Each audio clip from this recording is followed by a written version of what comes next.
പ്രതിഭാഗത്തിൻ്റെ അടുത്ത നീക്കം എന്തായിരിക്കും? കാരണം സ്വാഭാവികമായും ഇനി ജാമ്യാപേക്ഷയുമായി മുന്നോട്ട് നീങ്ങുന്നുണ്ട്. മറ്റ് പരാതികളിൽ, അതായത് ആദ്യത്തെ പരാതിയിൽ രാഹുൽ മാങ്കൂട്ടത്തിൻ്റെ മുൻകൂർ ജാമ്യാപേക്ഷ ഹൈക്കോടതിയുടെ പരിഗണനയിലുണ്ട്. ഈ മാസം തന്നെ ആ കേസിൽ വിധി പറയും. അതോടൊപ്പം അതിജീവിതയെ നേരത്തെ ആ കേസിൽ കക്ഷി ചേർത്തിരുന്നു മറുപടി സത്യവാങ്മൂലം നൽകാൻ. അതായത് ഈ രാഹുൽ മാങ്കൂട്ടത്തിൽ ചൂണ്ടിക്കാണിച്ച കാര്യം, അതായത് പ്രതിഭാഗം ഈ കേസുകളിലെല്ലാം പറയുന്ന, കോടതിയിൽ വ്യക്തമാക്കിയ കാര്യം ഇതായിരുന്നു: ഉഭയകക്ഷി സമ്മതത്തോടെയുള്ള ലൈംഗിക ബന്ധമാണ്. അതിൻ്റെ തെളിവുകൾ ഒരു പക്ഷേ രാഹുൽ മാങ്കൂട്ടത്തിൻ്റെ കൈവശം ഉണ്ടാകാം. മാത്രമല്ല ഇവിടെ ഗർഭചിത്രം നടത്തിയെന്നുള്ളതാണ് അതീവ ഗുരുതരമായിട്ടുള്ള ഒരു കുറ്റമായി തന്നെ കണക്കാക്കുന്നത്. സ്ത്രീകളെ ലൈംഗികമായി ചൂഷണം ചെയ്യുന്നു, അവരെ വഞ്ചിക്കുന്നു, സാമ്പത്തിക ചൂഷണം നടത്തുന്നു. ഇനി എന്തായിരിക്കും ഈ കേസിൽ പ്രതിഭാഗത്തിൻ്റെ നീക്കം? അതോടൊപ്പം അന്വേഷണ സംഘം കസ്റ്റഡി അപേക്ഷ നൽകുന്നുണ്ട്.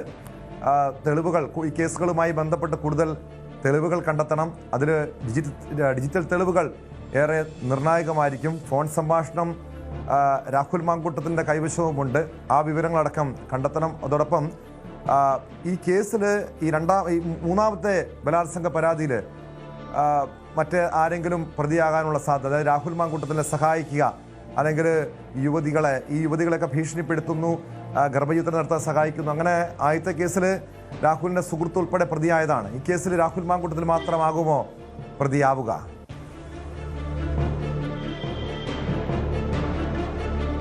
അത് കൂടുതൽ ചോദ്യം ചെയ്യലിന് ശേഷം മാത്രമേ ആ കാര്യത്തിലൊക്കെ ഒരു വ്യക്തത കൈവരികയുള്ളൂ. എന്തായാലും രാഹുലിൻ്റെ സുഹൃത്തിൻ്റെ ബാങ്ക് അക്കൗണ്ടിലേക്ക് പണം കൈമാറിയിരുന്നു.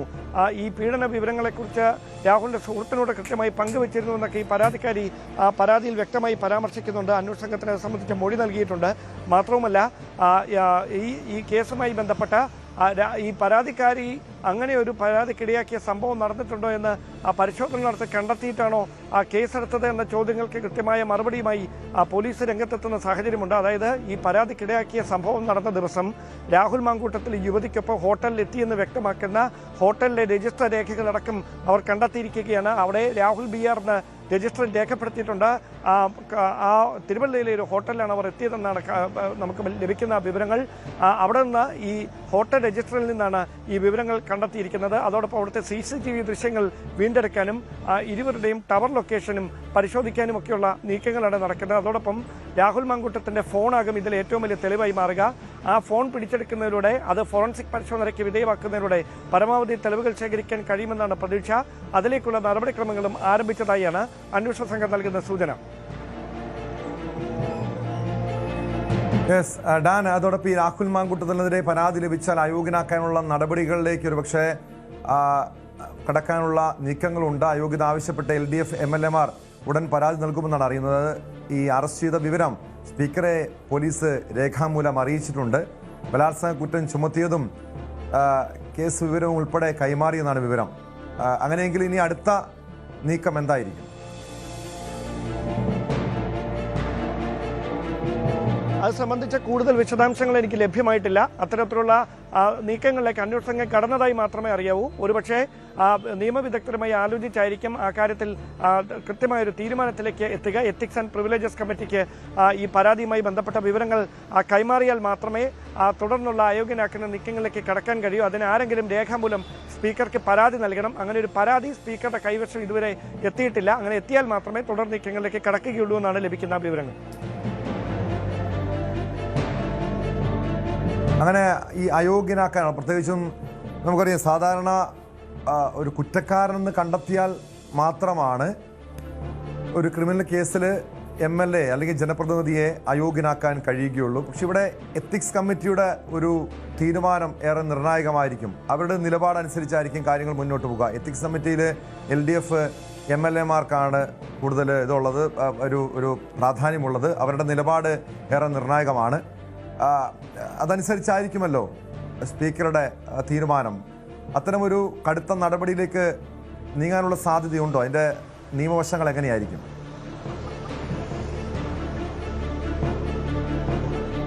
അത് സംബന്ധിച്ച വ്യക്തമായ സൂചനകൾ നമുക്ക് ഇതുവരെ ലഭ്യമായിട്ടില്ല. എന്തായാലും ഈ സർക്കാരിൻ്റെ കാലത്ത് ഒരു സഭാ സമ്മേളനമാണ് ബാക്കിയാകുന്നത്. അത് വരുന്ന 20-ാം തീയതി ആരംഭിക്കുകയാണ്. അതിനകത്ത് അതിവേഗത്തിൽ ഒരു പരാതി ലഭിക്കുകയും ആ പരാതി എത്തിക്സ് ആൻഡ് പ്രിവിലേജസ് കമ്മിറ്റിക്ക് പരിശോധനയ്ക്കായി വിടുകയും അവർ അതിന് നൽകുന്ന റിപ്പോർട്ട് ഗവർണർക്ക് അയക്കുകയുമൊക്കെ ചെയ്യുന്നതിലൂടെ മാത്രമേ ഈ നടപടിക്രമങ്ങൾ പൂർത്തിയാക്കിക്കൊണ്ട് MLA അയോഗ്യനാക്കാൻ കഴിയൂ. അതാണ് ചിട്ടവട്ടങ്ങൾ. അത് സംബന്ധിച്ച കൃത്യമായ വിവരങ്ങൾ നിയമസഭാ മാനുവലിൽ തന്നെ വ്യക്തമാക്കിയിട്ടുണ്ട്. അതുകൊണ്ട് തന്നെ വളരെ പൊടുന്നനെ അങ്ങനെ ഒരു തീരുമാനത്തിലേക്ക് എത്താൻ കഴിയില്ല. ആദ്യമായി ഒരു പരാതി ലഭിച്ചാൽ മാത്രമേ അതിൽ എത്തിക്സ് കമ്മിറ്റിക്ക് വിടാനൊക്കെ കഴിയുകയുള്ളൂ, ശുപാർശ ചെയ്യാൻ കഴിയുകയുള്ളൂ. ആ പരാതി ആരെങ്കിലും നൽകുമോ എന്നതാണ് ശ്രദ്ധേയം. മാത്രമല്ല നിലവിലെ സാഹചര്യത്തിൽ കോൺഗ്രസിന്റെയോ UDFിന്റെ ഏതെങ്കിലും നേതാക്കളുടെയോ ഭാഗത്തുനിന്ന് രാഹുലിനെ അനുകൂലിക്കുന്ന തരത്തിലുള്ള ഒരു സമീപനവും സഭയിലോ സ്പീക്കർക്ക് അടുത്തോ ഉണ്ടാകാൻ സാധ്യതയില്ല. അങ്ങനെ ഒരു പശ്ചാത്തലത്തിൽ അങ്ങനെ കൂട്ടായ ഒരു തീരുമാനത്തിലേക്ക് കടക്കാനുള്ള സാധ്യതകൾ ആരായുകയാണ് നിയമവിദഗ്ധരുമായി ആലോചിച്ച സ്പീക്കർ. എന്തായാലും വൈകാതെ തന്നെ അത് സംബന്ധിച്ച വിവരങ്ങൾ അടുത്ത ദിവസങ്ങളിൽ തന്നെ വ്യക്തമാകുമെന്നാണ് സൂചന. എന്തായാലും ഡാനി, കോൺഗ്രസ് നേതൃത്വം രാഹുൽ മാങ്കൂട്ടത്തിലിനെ പൂർണ്ണമായും കൈയൊഴിഞ്ഞിരുന്നു. കാരണം പാർട്ടിയിൽ നിന്നും പുറത്താക്കിയതാണ്. ഇന്ന് ഇതുമായി ബന്ധപ്പെട്ട് രാഹുൽ മാങ്കൂട്ടത്തിൽ രാജിവെക്കേണ്ടതുണ്ടോ എന്ന ചോദ്യത്തിന് പോലും പ്രസക്തിയില്ല. കാരണം അത് ഞങ്ങളുടെ കാര്യമല്ല, ഞങ്ങൾ പുറത്താക്കിയ ആളാണ് എന്ന നിലപാടാണ് കോൺഗ്രസ് നേതാക്കൾ ഒന്നടങ്കം സ്വീകരിക്കുന്നത്. പക്ഷേ രാഹുൽ മാങ്കൂട്ടത്തിൽ ഈ ചോദ്യം ചെയ്യലിനിടെ അന്വേഷണ ഉദ്യോഗസ്ഥരോട് പോലും വെല്ലുവിളിച്ചു. താൻ സ്വതന്ത്രനായി നിന്ന് മത്സരിച്ചാൽ പോലും ജയിക്കാൻ കഴിയും, തനിക്കെതിരെ തൻ്റെ കൈവശവും തെളിവുകളുണ്ട് എന്ന രീതിയിലുള്ള മറുപടികളായിരുന്നു രാഹുൽ മാങ്കൂട്ടത്തിൽ നൽകിയെന്നാണ് അറിയാൻ കഴിഞ്ഞത്. അതായത് രാഹുൽ മാങ്കൂട്ടത്തിൽ അത്തരം ഒരു സ്വതന്ത്രനായി മത്സരിക്കാനുള്ള നീക്കം പോലും തടയുന്ന രീതിയിലേക്ക് നീങ്ങിയേക്കാം. ഒരുപക്ഷെ ഇത്തരം അയോഗ്യനാക്കിയാൽ രാഹുൽ മാങ്കൂട്ടത്തിന് തെരഞ്ഞെടുപ്പിൽ പോലും മത്സരിക്കാനുള്ള എല്ലാ സാധ്യതകളും അടയുകയില്ലേ?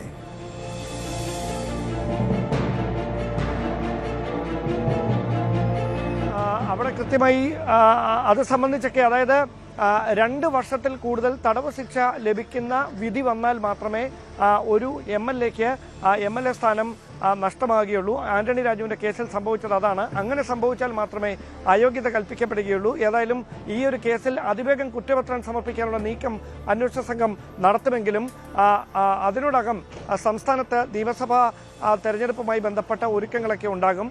അങ്ങനെ ഒരു ഏതെങ്കിലും ഒരു മണ്ഡലത്തിൽ വീണ്ടും സ്ഥാനാർത്ഥിയായി മത്സരിക്കാനുള്ള ഒരു സാഹസത്തിന് രാഹുൽ മാങ്കൂട്ടത്തിൽ ഇനി തയ്യാറാകുമോ എന്നതൊക്കെ കാത്തിരുന്ന് കാണണം.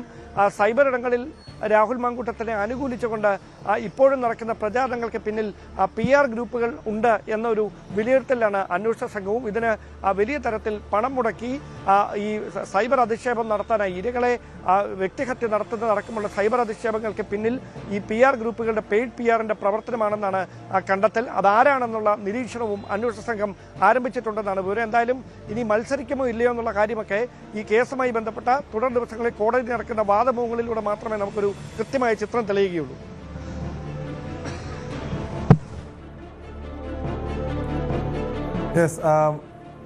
മൂന്നാം ബലാത്സംഗ കേസ് റിമാൻഡിലായ രാഹുൽ മാങ്കൂട്ടത്തിൽ മാവേലിക്കര സബ് ജയിലിലെ ആദ്യ ദിനം കഴിച്ചുകൂട്ടിയത് ഏകനായിട്ടെന്നാണ് പുറത്തുവരുന്ന വിവരങ്ങൾ. സുരക്ഷാ കാരണങ്ങൾ മുൻനിർത്തിയാണ് സബ് ജയിലിലെ 3-ാം നമ്പർ സെല്ലിൽ രാഹുലിനെ ഒറ്റയ്ക്ക് പാർപ്പിച്ചിരിക്കുന്നത്.